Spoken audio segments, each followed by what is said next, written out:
The arena floor was stained with the blood of champions.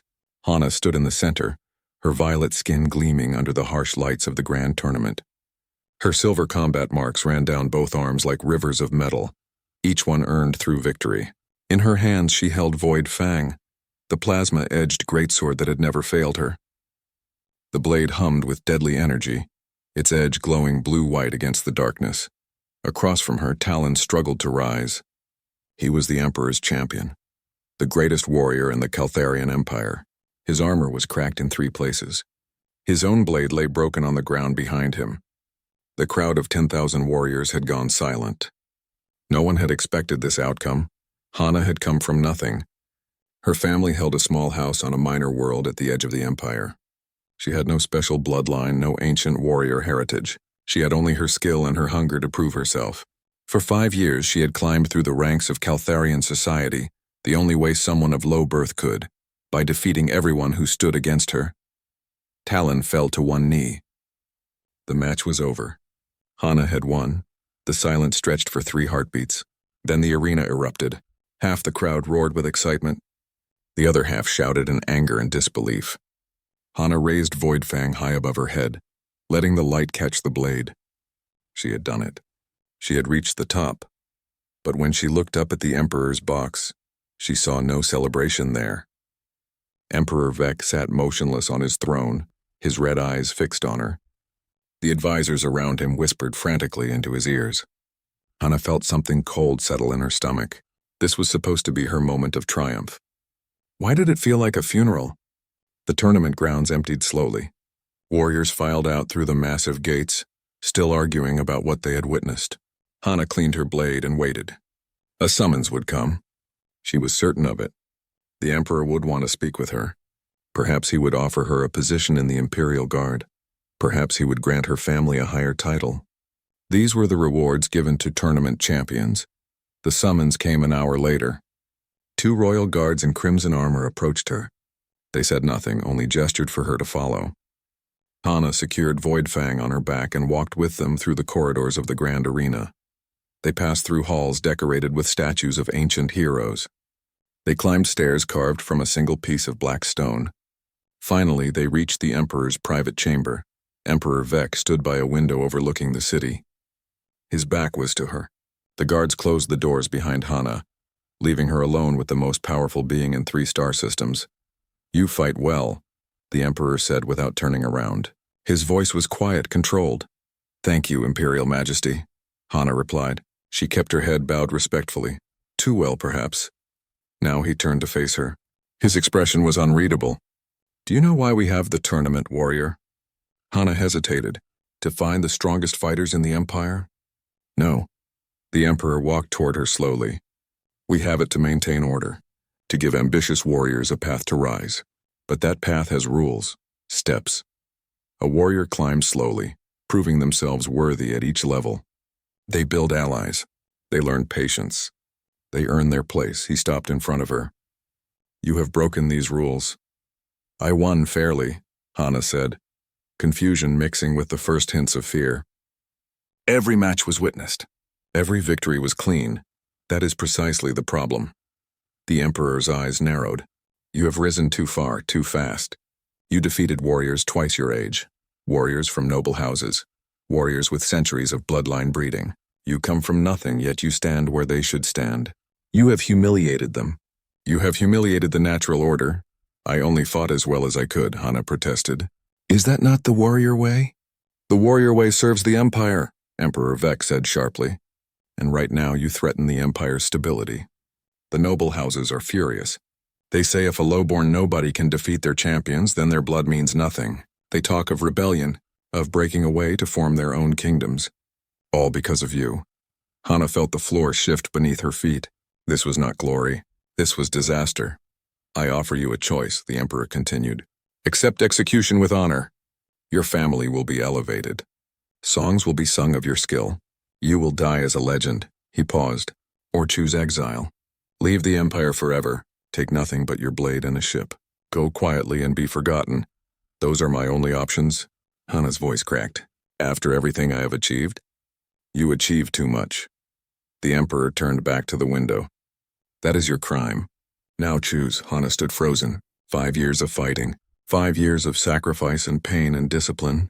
All of it led to this moment being punished for being too good. The unfairness of it burned in her chest like acid. But she was a warrior. She understood that in battle fairness meant nothing. Only outcomes mattered. I choose exile, she said quietly. The Emperor nodded as if he had expected this. You have 6 hours to leave the system. If you return, you will be killed on sight. Go. Hana walked through the palace in a daze. Her ship was a small supply shuttle, barely large enough for one person. The guards had already loaded it with basic provisions. They worked in silence, not meeting her eyes. When everything was ready, Hana climbed aboard and sealed the hatch. She took one last look at the capital city through the viewport. The towers of the great houses rose into the purple sky. The training grounds where she had spent countless hours stretched below like a patchwork of scars on the land. Somewhere down there, warriors were preparing for tomorrow's matches. Life would go on without her. Hana fired the engines and lifted away from the surface. As she broke through the atmosphere and into the black of space, she made herself a promise. She had been cast out for being unbeatable. Fine. She would find opponents across the galaxy. She would test herself against every warrior species in known space. And when she had defeated them all, when she had proven beyond any doubt that she was the greatest, maybe then her people would see they had made a mistake. Void Fang rested in the seat beside her. The blade's plasma edge had cooled to a faint glow. Hana reached out and touched the meteorite core. The metal was warm under her fingers. This sword had never broken. It had never failed her.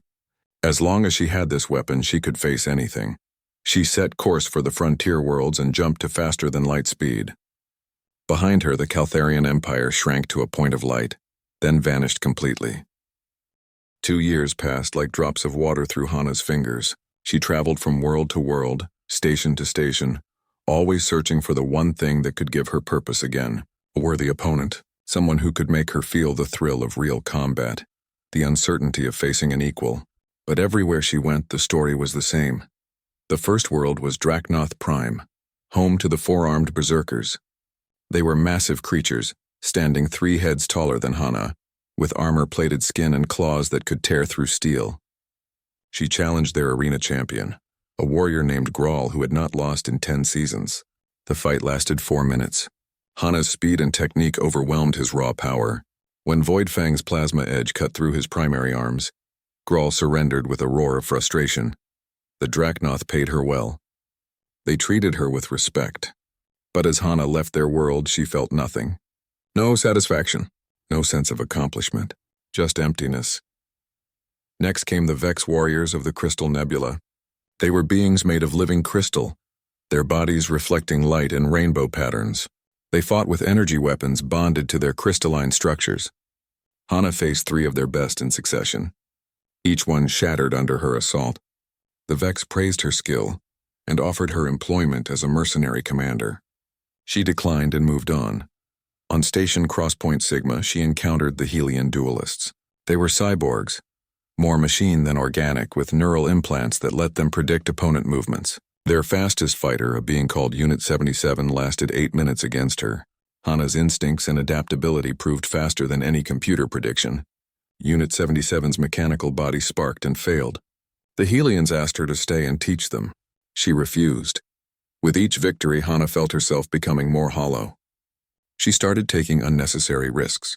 On a mining colony called Brack Station, raiders attacked a cargo transport. Hana intervened without being asked, cutting through 15 armed pirates in the darkness of a loading bay. The crew she saved thanked her with tears in their eyes. She walked away before they could finish speaking. What was the point of strength if it was never tested? What was the point of skill if no one could match it? These questions followed Hana through the long hours of space travel between worlds. She would sit in her tiny ship, Void Fang across her lap, and wonder if this was all her life would be now. An endless string of meaningless victories against opponents who could not challenge her. She tried everything.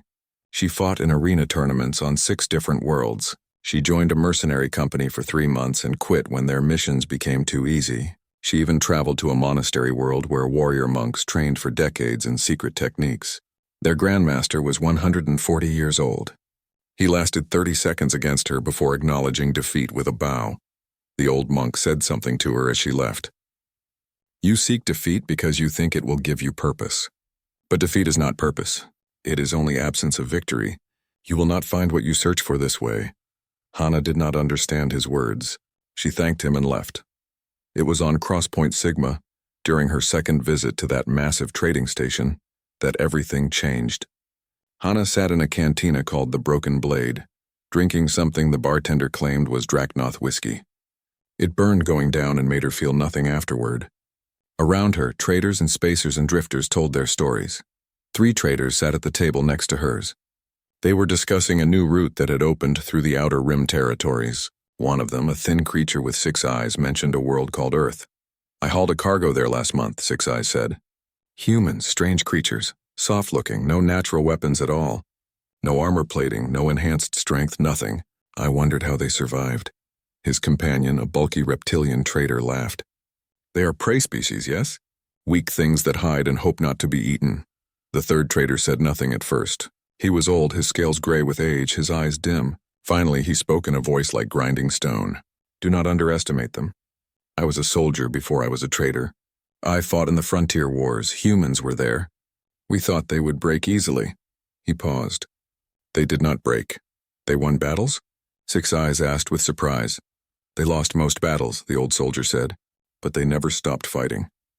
They would lose 9 fights out of 10, then win the 10th through some trick or adaptation we did not expect. They came from a death world, you see, a planet that tried to kill them for millions of years. They survived by being stubborn and clever. He took a long drink. I saw a human fight for 3 days with a broken leg and no ammunition.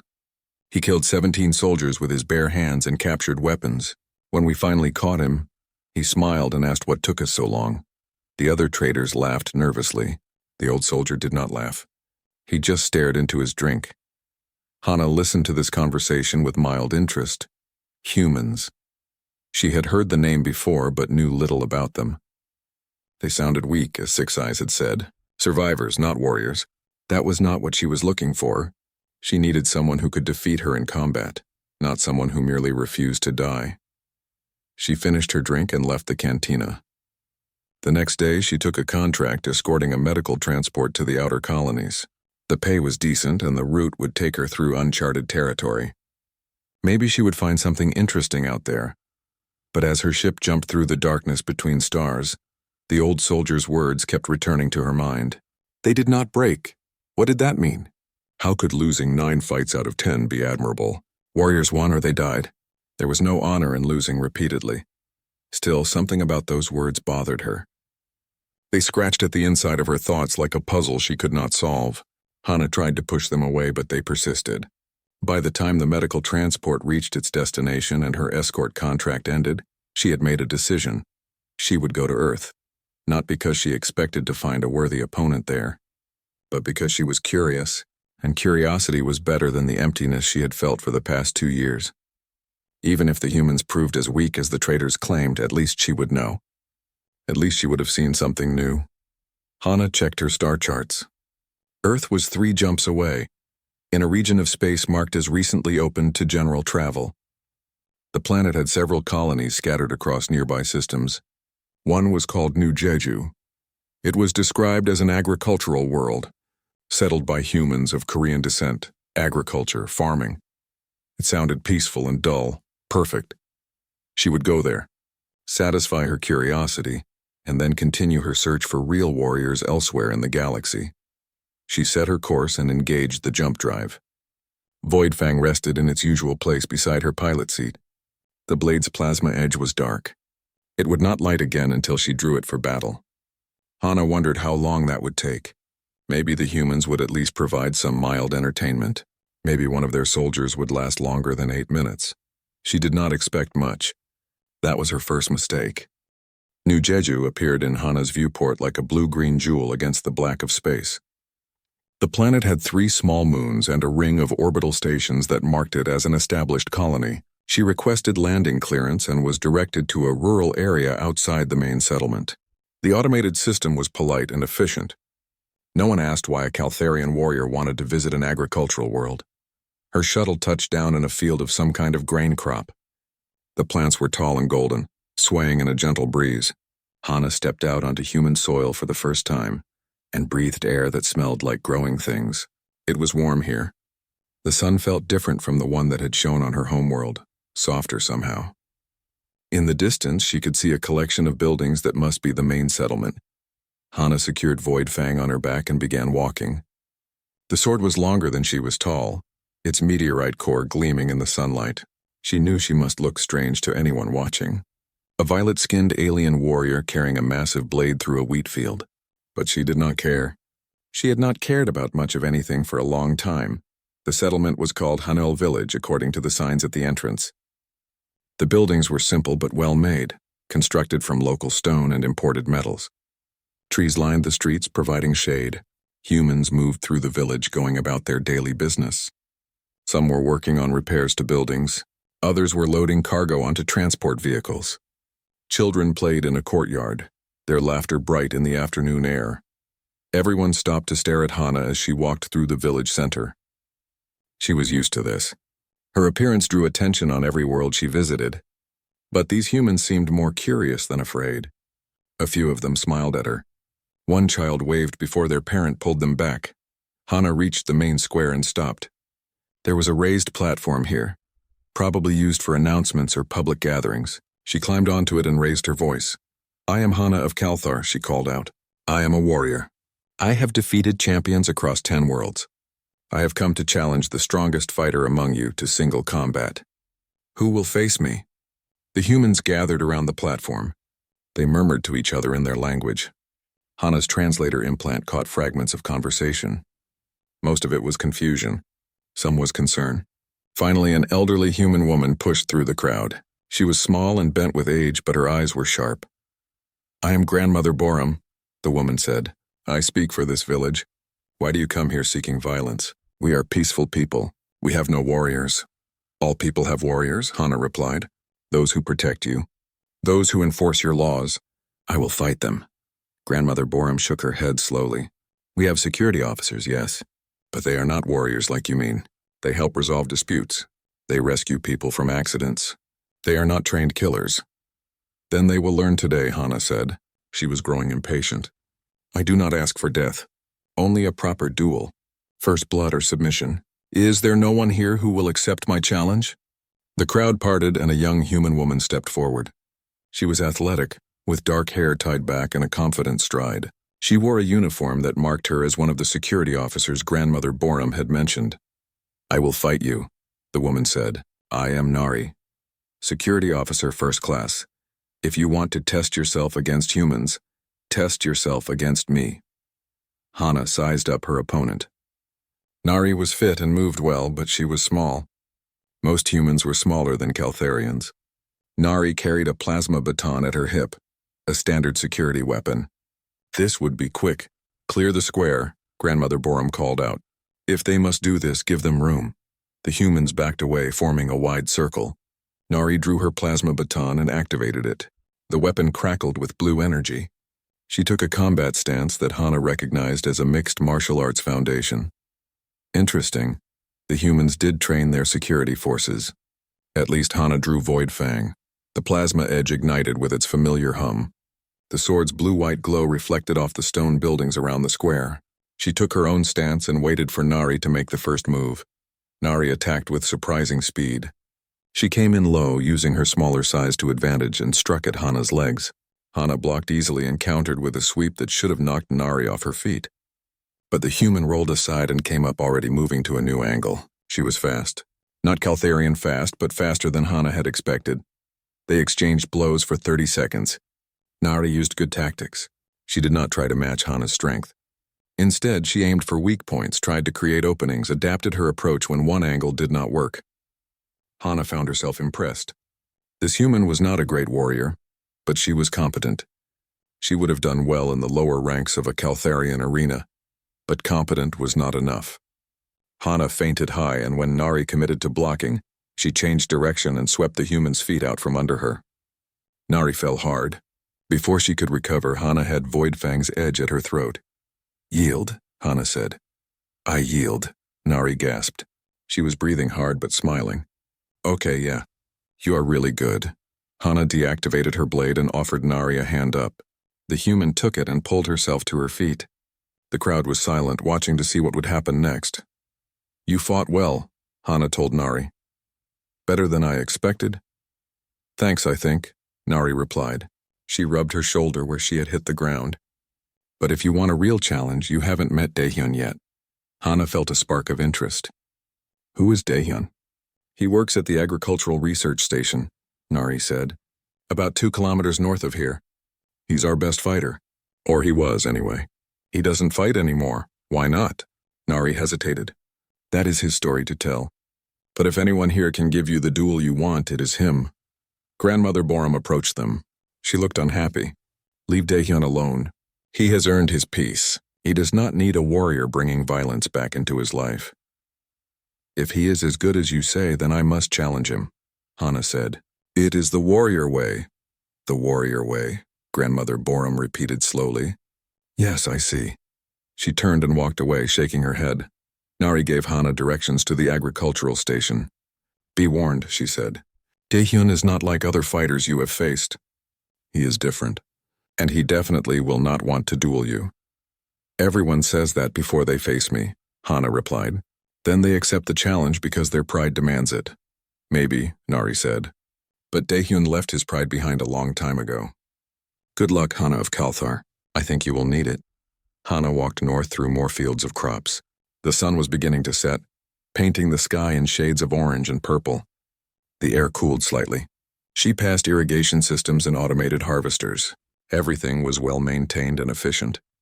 These humans had built a good life here, but that did not interest Hana.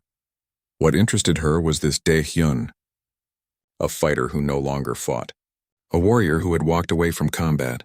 She did not understand such a choice. Fighting was who she was. It was all she knew how to do. How could someone abandon that? She would find out soon enough.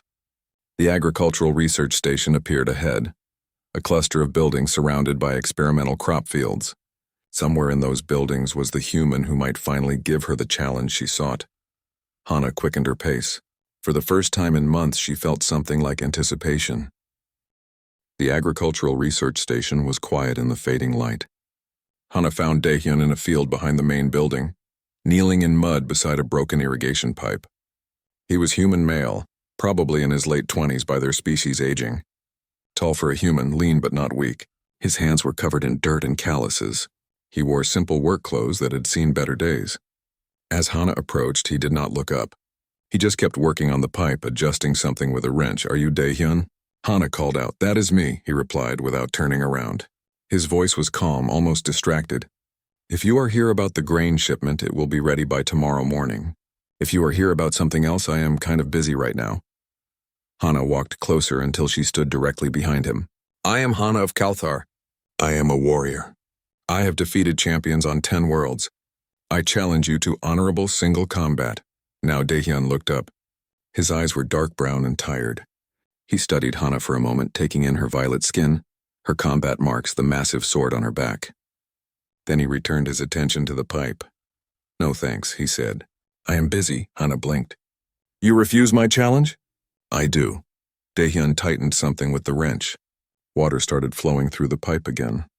He nodded with satisfaction and stood up, brushing mud off his knees. "This irrigation system feeds 30 hectares of experimental crops. If it fails, we lose 6 months of research. That matters. Fighting you does not matter." "Every warrior accepts challenges," Hana insisted. "It is how we prove ourselves, how we earn honor." "I am not a warrior anymore," Daehyun said simply. He walked past her toward a storage shed. "I am a farmer.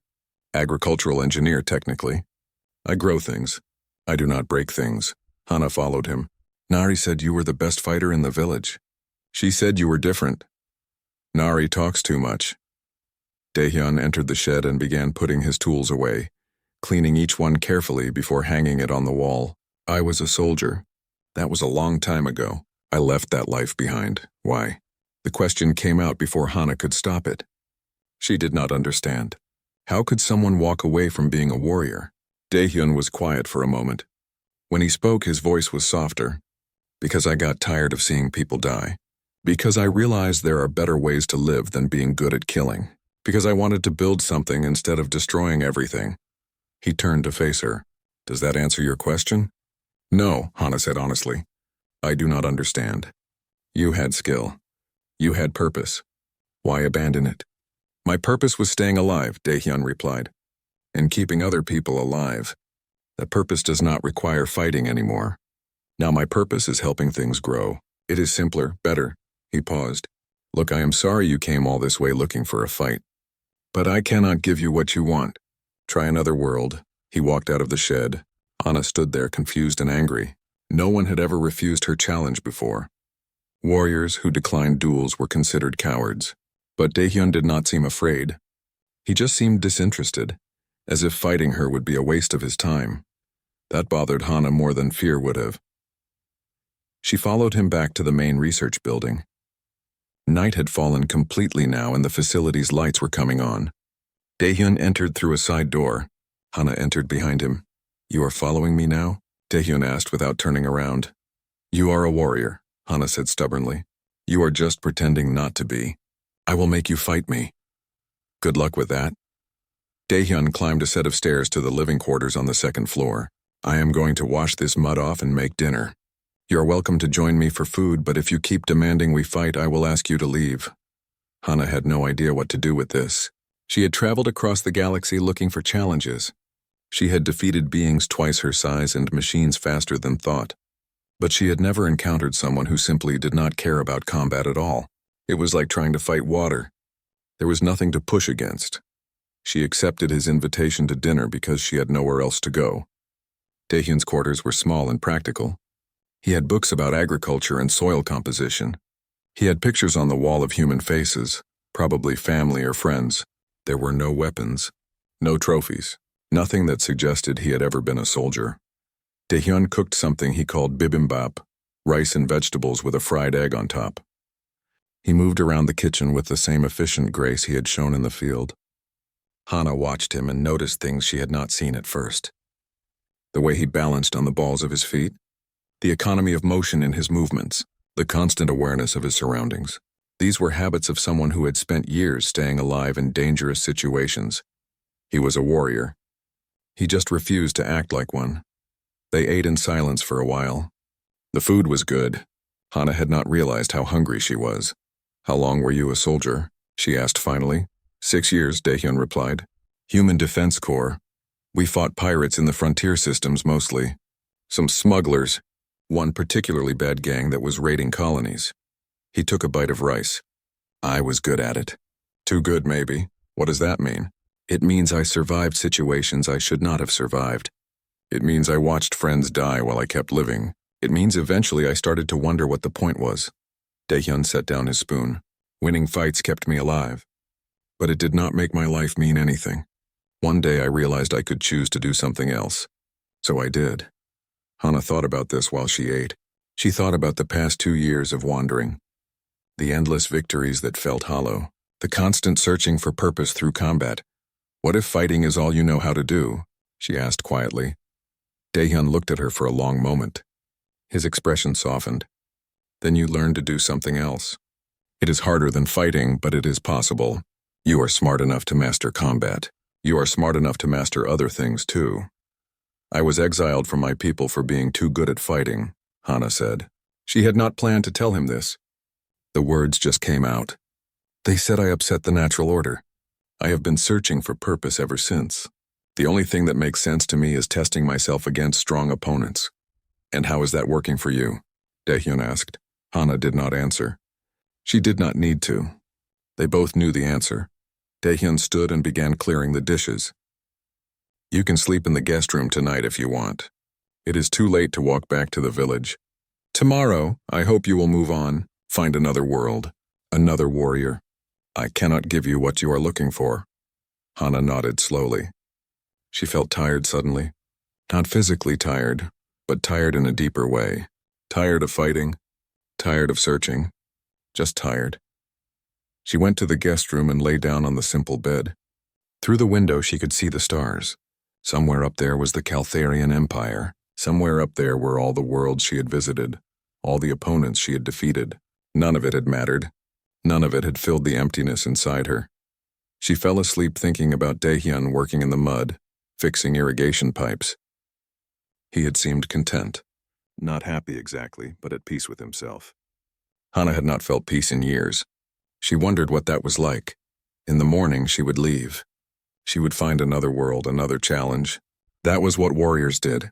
They kept fighting until they could not fight anymore.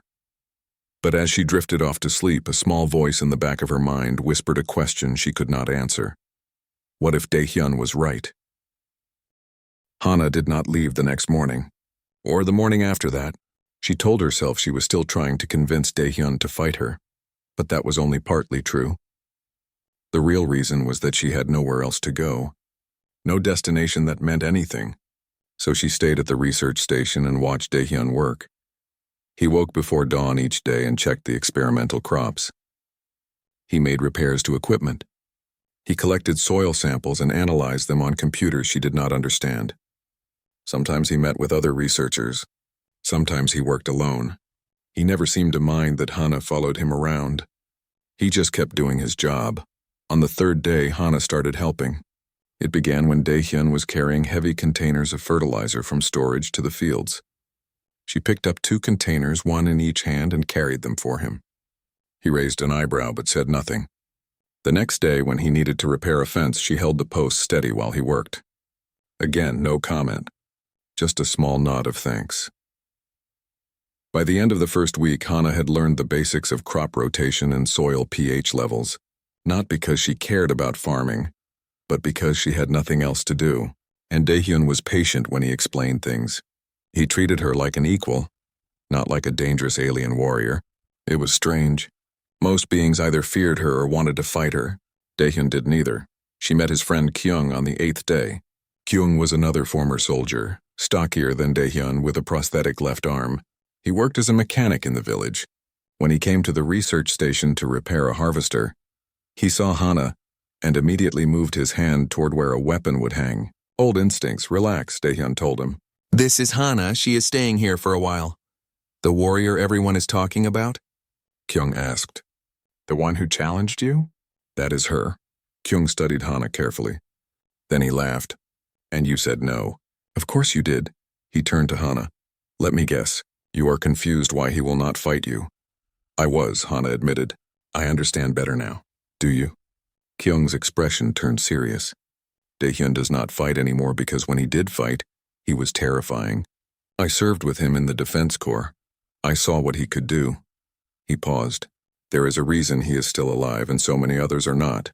He fights to survive, and when Daehyun fights to survive, he does not stop until the threat is eliminated. Completely. Kyung, Daehyun said quietly. That is enough. She should know, Kyung replied. She should understand what she is asking for when she challenges you. You are not like her. You do not fight for honor or pride. You fight like a human with everything you have, using every advantage, every trick, every desperate tactic that keeps you breathing. It is not pretty. It is not noble. It is just effective. Hana thought about this after Kyung left. She had fought many opponents, but all of them had fought according to codes and rules, structured combat with agreed-upon limitations. What Kyung described was different. Survival fighting. War, not dueling. It made her curious about what Daehyun could really do if pushed. But she did not push. Something had changed in her during these days at the research station. The constant hunger for combat had quieted. She still carried Voidfang everywhere, but she had not activated the blade in over a week. Instead, she helped Daehyun plant new crop varieties and learned why certain soils grew better food. It was not exciting, but it was peaceful. Then the Dracnoth came. It was late afternoon when the attack began. Hana was helping Daehyun inspect irrigation lines when she heard the ship. She looked up and saw the familiar profile of a Dracnoth raider descending through the atmosphere. Her blood went cold. Get inside, she told Daehyun. Now, what is that? He asked, already moving toward the building. Trouble. For me. For everyone. Hana drew Voidfang and activated the blade. The plasma edge blazed to life. The Kaltharian Empire sent them. They are here to kill me. The Dracnoth ship landed between the research station and the village. Its boarding ramp dropped and warriors poured out. Hana counted 15, all heavily armed. Leading them was Kron, a war chief she recognized from Dracnoth Prime. He was even larger than she remembered, covered in battle scars. Kron's voice boomed across the field. Hana of Kalthar, your empire has paid us well to end your exile permanently. Come face us or we will burn this human settlement to ashes. Daehyun stood beside Hana now. His calm demeanor had vanished. His eyes were hard, calculating. How many can you fight at once? 4, maybe 5, Hana said. Not 15. They will surround me and bring me down through numbers. Then we need to split them up. Daehyun pulled out a communicator. Kyung, we have a situation. Draknoth raiders between the station and the village. At least 15. I need you to evacuate the civilians and contact Defense Corps for backup. How long until backup arrives? Hana asked.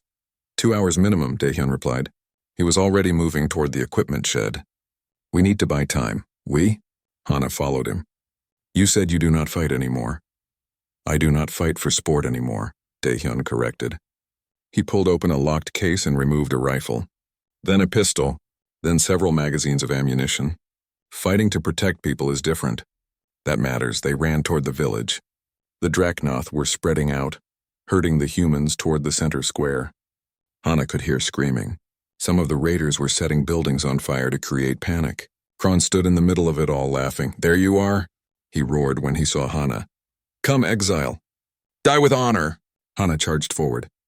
Void Fang blazed in her hands as she crashed into the first group of raiders. She cut down 2 before they could react. A third raised his weapon, but she was faster, her blade taking his arm off at the elbow. The Draknoth were strong and tough, but she had fought their kind before. She knew their weak points, but there were too many. They were coordinating, surrounding her, cutting off her angles. A plasma bolt caught her shoulder and she stumbled. Another raider swung a hammer at her head. She barely dodged. Then Daehyun was there. He moved through the chaos like water flowing around rocks. His rifle cracked once, twice, 3 times. 3 raiders dropped with precise shots to weak points in their armor. He switched to his pistol without breaking stride, shooting out the knee of a Draknoth that was flanking Hana. The warrior fell and Hana finished him with a quick strike. But what struck Hana most was not Daehyun's accuracy. It was his movement. He never stopped moving, never gave the enemy a clear target. He used buildings for cover, threw objects to distract opponents, constantly created problems that divided the raiders' attention. He was not stronger than the Draknoth. He was not faster, but he was smarter, more adaptive, more efficient. He fought like someone who had survived impossible situations by refusing to fight fair. Together, they drove the raiders back. Hana handled the close-quarters combat while Daehyun provided covering fire and tactical support. They fell into a rhythm without speaking, each anticipating what the other needed. When Hana got surrounded, Daehyun created an opening. When Daehyun's ammunition ran low, Hana drew the enemy close. Kron saw his warriors falling and roared with rage. He charged at Hana directly, swinging a massive electrified club. She met his attack head-on. Their weapons crashed together with a sound like thunder. Kron was strong, but Hana had technique. She redirected his momentum and sliced across his chest. The armor there held, but the impact staggered him. You have found a pet human, Kron shouted. How amusing. He will die too. A raider broke past Hana's guard and rushed at Daehyun. The human's rifle was empty. The Draknoth warrior was 3 times his size, armed with a plasma axe. It should have been over. Daehyun dropped the rifle and moved forward instead of back. He slid under the Draknoth's swing and grabbed a piece of broken metal rebar from the ground. Before the raider could recover, Daehyun jammed the rebar through a gap in the armor at the warrior's neck. The Draknoth fell, gasping. Hana felt something shift in her chest. This was not the combat she knew. This was brutal, practical survival fighting. No honor, no glory, just doing whatever was necessary to keep breathing. And it was effective. The remaining raiders retreated to their ship. Kron backed away slowly, pointing at Hana. This is not over, Exile.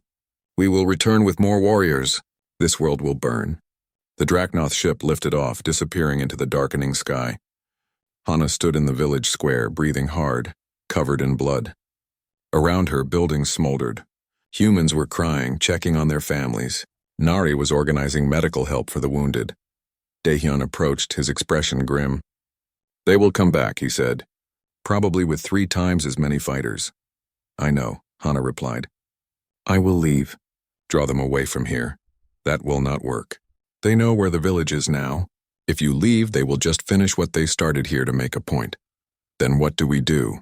Daehyun looked at her with those tired brown eyes. You asked me to fight you. I said no because fighting for pride is pointless. But fighting to protect people? He checked his weapons, reloading methodically. That is different. You will help me defend the village? We will defend it together, Daehyun corrected. And to do that, we need to understand each other's capabilities completely. Which means, he paused, tomorrow at dawn I will accept your challenge. We will duel, and then we will know what the other can do when the Drachnoth return. Hana felt her heart beat faster. Finally, after all this time. But the dawn came cold and quiet to the field outside Hunul village. Hana stood waiting, Void Fang in her hands. The meteorite core felt warm against her palms despite the chill air. She had fought hundreds of duels in her life, but none had felt like this. Her heart beat steady and strong. She was calm, focused, ready. Daehyun arrived as the first light touched the horizon. He carried a sword from the village armory, a Korean longsword called a hwando. It was modern-made but traditional in design, a straight blade about a meter long. Simple, practical, no decorations or flourishes. Just a weapon designed to cut. Kyung came with him, along with Nari and grandmother Borum. They stood at the edge of the field to witness the duel. Other villagers gathered too, keeping their distance. News had spread fast about the Drachnoth attack. Everyone knew the raiders would return. Everyone understood that this duel was about more than pride now. It was about survival. The terms, Hana said formally. First blood or submission. We fight until one of us yields. Agreed, Daehyun replied. He tested the weight of the hwando, making a few practice cuts through the air. His movements were efficient, controlled. No wasted motion. They bowed to each other. Hana activated Void Fang. The plasma edge ignited with its familiar blue-white glow humming in the morning stillness. Daehyun held his simple metal blade steady. The contrast was stark. Hana's weapon was a masterwork of alien technology, forged from meteorite core and plasma energy. Daehyun's was steel and determination. Hana attacked first. She came in fast with a horizontal slash designed to test Daehyun's defenses. He parried, angling his blade to redirect her strike rather than meeting it head-on. Smart. He was not trying to match her strength. He was using leverage and geometry. She pressed the attack with a series of strikes, each one faster than the last. Daehyun defended every blow. His footwork was excellent, always keeping him balanced, always giving him options. He did not stay in one place. He circled, adjusted angles, created distance when he needed it, but he still had not counterattacked. He was watching, learning. Hana recognized this tactic. He was letting her reveal her patterns while giving away nothing of his own capabilities. It was frustrating and impressive at the same time. She changed tactics. Instead of pure aggression, she feinted high and struck low. Daehyun saw through it and moved aside. She tried to trap his blade and disarm him. He twisted his wrist in a way she had not expected and kept his weapon. Every technique she used, he had an answer for. Minutes passed.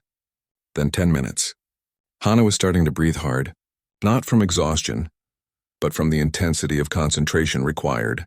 Daehyun had not attacked even once, yet she could not touch him. It was like fighting smoke.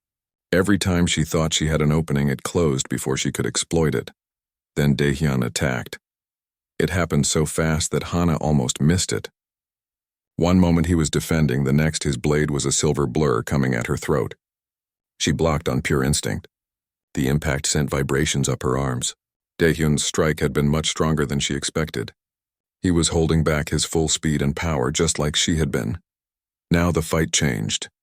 Daehyun attacked with combinations that flowed like water, high-low thrust slash, always from unexpected angles. His style had no formal structure that Hana recognized. It was adaptive, reactive, taking elements from multiple martial arts and blending them moment by moment based on what the situation required. This was survival fighting. This was what Kyung had warned her about.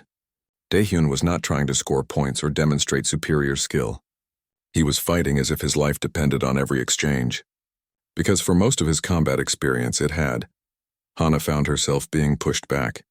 Her longer reach should have been an advantage, but Daehyun closed distance so quickly that she could not use it. Her greater strength should have overwhelmed him, but he never met her strength directly. He deflected, redirected, used her own force against her. They had been fighting for 20 minutes when Hana realized something. She was smiling. For the first time in 2 years, she was facing an opponent who challenged her completely. Not because he was stronger or faster, but because he fought smarter, because he adapted constantly, because he refused to lose. She poured more energy into her attacks. Void Fang blazed brighter as she channeled power through the plasma edge. Her strikes became faster, harder, more desperate. She used techniques that had defeated arena champions. She used combinations that should have been impossible to defend against. Daehyun defended against all of it. His breathing was labored now. Sweat ran down his face. His arms had to be burning from the constant impacts. But he did not yield. He did not break. Hana decided to end it. She had one technique she saved for the strongest opponents, a devastating overhead strike that she had used to shatter shields, armor, and weapons. She had never met a blade that could withstand it. Even meteorite core blades cracked under the force. She gathered all her strength and brought Void Fang down in an arc that split the air itself. Daehyun did not dodge. He stepped forward into the strike. His hands moved faster than thought. He caught Void Fang's blade between his palms in a technique Hana recognized from ancient human martial arts. Bare-handed blade catch, suicidal against a plasma edge, impossible to execute without perfect timing. Time seemed to stop. Hana stared in disbelief as Daehyun held her unbreakable blade motionless between his hands. The plasma edge was millimeters from his skin, close enough that she could smell burning flesh where the heat seared him, but he held firm, then he twisted. His movement was subtle but precise. He redirected the enormous force of Hana's strike, while simultaneously applying torque to the blade at its weakest structural point. For any normal sword, this would have done nothing. But Void Fang was not a normal sword. It was meteorite core wrapped around plasma energy, held together by specific resonance patterns. The torque disrupted those patterns. The plasma edge flickered, destabilized. The energy matrix that held the blade together began to collapse. Hana tried to pull back, but it was too late. The stress on the meteorite core at the molecular level had exceeded its tolerance. Void Fang shattered. The blade broke into dozens of pieces with a sound like crystal being crushed. The plasma edge exploded outward in a burst of blue-white light that faded instantly. Fragments of meteorite core fell to the grass like rain. Hana stood frozen, staring at the broken hilt in her hands, the weapon that had never failed her. The blade that was supposed to be unbreakable. It was gone. Destroyed not through superior strength or better technology, but through perfect technique and understanding of its fundamental weaknesses. She fell to her knees. The world seemed to tilt around her. Everything she had believed about herself, about combat, about being a warrior, it was all built on the foundation of that sword. And now the foundation was gone. She had been beaten not in a contest of strength, but in a contest of knowledge. Daehyun had studied her attack, understood it completely, and turned it against her in the one way that could not be countered. Tears ran down her face. She did not know if they were tears of grief or relief. Her entire identity had just shattered along with Void Fang. She was no longer the undefeated warrior. She was just someone kneeling in a field, holding broken pieces of metal with no idea who she was supposed to be now. Daehyun knelt beside her. His hands were burned and bleeding from catching the plasma edge. He did not seem to notice. "Strength is not about never breaking," he said quietly. "Strength is about what you do after you break. Do you understand now?" Hana looked at him through her tears. She understood. Finally, after 2 years of searching, she understood. She had been looking for someone who could defeat her in combat. What she found was someone who could teach her that losing was not the end. That being broken was not being destroyed. That real strength came from standing back up. "I yield," she whispered. Daehyun helped her to her feet. The villagers who had watched the duel were silent. Even Kyung looked shaken. They had witnessed something more than a fight. They had seen a warrior unmade and remade in the span of 30 minutes. Grandmother Borum approached slowly. She looked at Hana with eyes that held understanding. "Now you know what it means to be human," she said. "To break and keep going anyway." Hana nodded. She could not speak. She gathered the pieces of Void Fang carefully, holding them like they were precious. In a way, they were. They were pieces of her old self. She would need to decide what to make from them. The sun had fully risen now. In the distance, sensors began to beep. Kyung checked his communicator and his expression turned grave. "Draknoth ship incoming," he said. "Multiple signatures." Kun kept his promise. He is bringing an army. Hana looked at the broken pieces in her hands, then at Daehyun, then at the village that had given her more in 2 weeks than 2 years of wandering had provided. She had lost her unbreakable blade. But maybe she thought she could forge something better from the pieces. Something flexible enough to bend without shattering. Something that could protect instead of just destroy. Then we fight, she said. Her voice was steady now, clear. Together. Daehyun smiled despite his burned hands. Together. 2 months after the duel, Hana worked in the village forge alongside Daehyun. Her hands, once used only for wielding weapons, had learned to create instead of destroy. She held a piece of meteorite core from Voidfang's remains, heating it carefully over the forge fire. Beside her, Daehyun monitored temperature readings on a display. They were reforging the blade using a combination of Caltharian metallurgy and human engineering techniques. The new blade would be different, lighter, more flexible, capable of bending under stress rather than shattering. It would never be called unbreakable again, but it would be better for what Hana needed now. Not a weapon of conquest, but a tool of protection. Temperature is stable, Daehyun said. His hands had healed, though they still bore scars from catching Voidfang's plasma edge. He wore those scars without shame. Hana lifted the glowing metal and began hammering it into shape. Each strike was measured, controlled. Kyung had taught her the basics of forging over the past weeks. She had learned that creating a good blade required more patience than using one, more understanding of how metal behaved under stress, more respect for the process. The village had changed too. After Kron's first attack, they had fortified defenses. Barriers had been erected at key entry points. The security force had tripled in size. Hana trained them daily in combat techniques, adapting Caltharian warrior arts to work with human physiology. Nari was her best student, learning quickly and teaching others in turn. But Hana also learned from the humans. She helped with harvests. She repaired irrigation systems. She learned which soils grew the best vegetables. She discovered that building something was harder than breaking it, but infinitely more satisfying. Her silver combat marks had faded slightly, and new calluses had formed on her hands. She was becoming someone different, someone better. A ship appeared on the horizon that afternoon, breaking through the clouds with the distinctive profile of a Caltharian diplomatic vessel. It landed in the field outside the village, and Hana felt her stomach tighten.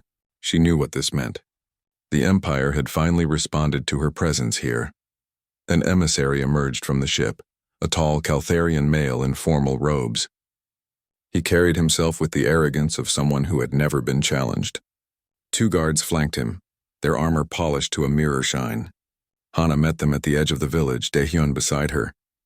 The emissary's eyes widened when he saw Hana. She was covered in dirt and forge soot. Her hair was tied back with a simple cloth. She wore work clothes instead of armor. The massive blade that had defined her identity was gone, replaced by a hammer hanging from her belt. Hana of Calthar, the emissary said slowly. I bring word from Emperor Vec himself. You are pardoned. All crimes of exile are forgiven. You may return to the Empire with full restoration of honor and rank. The Emperor acknowledges that your exile was perhaps too harsh a punishment. You will be welcomed as a hero. Hana said nothing for a long moment. She looked at the emissary, then at his guards, then at the gleaming ship behind them. All of it represented the life she had left behind. The endless competition, the rigid hierarchy, the belief that strength meant dominating others. No, she said simply. The emissary blinked. No? You refuse the Emperor's pardon? I do. Hana gestured to the village around her. I have found something better here. I was exiled for being too strong, but I was actually too weak to see what real strength meant. Working in mud with humans is strength? The emissary's voice dripped with contempt. You are Caltharian. You are a warrior. This is beneath you. I am still a warrior, Hana replied, but I fight for something that matters now. Not for pride or honor or rank. For people. For community. For building instead of breaking. The emissary looked genuinely confused. The Empire offers you everything, status, resources, glory, and you choose to stay here? On this insignificant agricultural world? Daehyun stepped forward. His posture was relaxed, but his eyes were hard. This insignificant world has given Hana more than your empire ever did. If you cannot see that, then you should leave. The emissary stared at Daehyun with open disdain. A human dares to speak to me? Know your place, creature. Hana's hand moved to her hammer. That human is worth 10 Caltharian champions. He defeated me in single combat and shattered a blade that never broke in hundreds of battles. Show respect or leave immediately. The guards tensed, hands moving toward their weapons. For a moment, violence seemed inevitable. Then Kyung appeared with a dozen security officers, all armed. Nari stood among them, her plasma baton ready. The message was clear. If the Caltharians wanted trouble, they would get more than they expected. The emissary raised a hand and his guards relaxed. Very well. I will report your decision to the Emperor, but understand that this offer will not come again. Once I leave, you are truly exiled forever. I understand, Hana said, and I accept it. The Caltharian delegation returned to their ship. Hana watched it lift off and disappear into the sky. She felt no regret, only relief. That chapter of her life was closed. Whatever came next would be her choice. That evening, she finished reforging the blade. It was beautiful in its simplicity. The meteorite core had been reforged into a thinner, more flexible weapon. The plasma edge generator had been redesigned using human technology to be more stable, less likely to catastrophically fail under stress. The new sword would bend rather than shatter. It would adapt rather than break. Hana held it up to the light. It needs a new name. Void Fang died with the old blade. Daehyun considered this. In Korean, we have a word. Gum gang. It means both indomitable and flexible. Like bamboo that bends in the wind but does not break. Gum gang, Hana repeated. She liked how it sounded. Yes, that fits. 3 days later, the sensors detected ships again. But these were not Caltharian diplomatic vessels. They were Dracnoth warships, 15 of them carrying hundreds of warriors. Kron had returned as promised, and he had brought an army. The village prepared quickly. They had drilled for this moment. Barriers were activated. Defensive positions were manned. Civilians evacuated to the underground shelters. Hana stood at the main gate with Daehyun, Kyung, Nari, and 50 security officers. Behind them, the village they had built and protected together. Kron's voice boomed across the field from amplifiers on his flagship. Hana of Calthar, you destroyed my warriors. You humiliated me. Now I will take everything from you. Surrender now and I will kill only you. Resist and I will turn this world to ash. Hana activated Gumgang. The new plasma edge ignited with a steady blue glow, quieter than Void Fang had been, but no less deadly. She looked at the assembled defenders. Humans who had welcomed her when she had nothing. Who had taught her what really mattered. Who had shown her that being broken was not the same as being defeated. We hold the line here, she said. Not for glory, not for honor, but because this is our home, because these are our people, because that is what real warriors do. Daehyun checked his rifle one last time. His expression was calm but focused. They have numbers and firepower. We have knowledge of the terrain and determination. We make them work for every meter. We adapt faster than they can respond. We survive. The Dracnoth ships began landing. Warriors poured out by the dozens, roaring battle cries. They were heavily armed and armored. They outnumbered the defenders at least 5 to 1. By any tactical analysis, the village should fall within hours. But the Dracnoth did not understand what they were facing. They were fighting humans who refused to accept defeat. They were fighting a Caltharian who had learned that losing battles did not mean losing the war. They were fighting a community that had something worth protecting. The battle began with the Dracnoth advancing in a mass charge. It was intimidating and overwhelming, but Hana and Daehyun had prepared for this.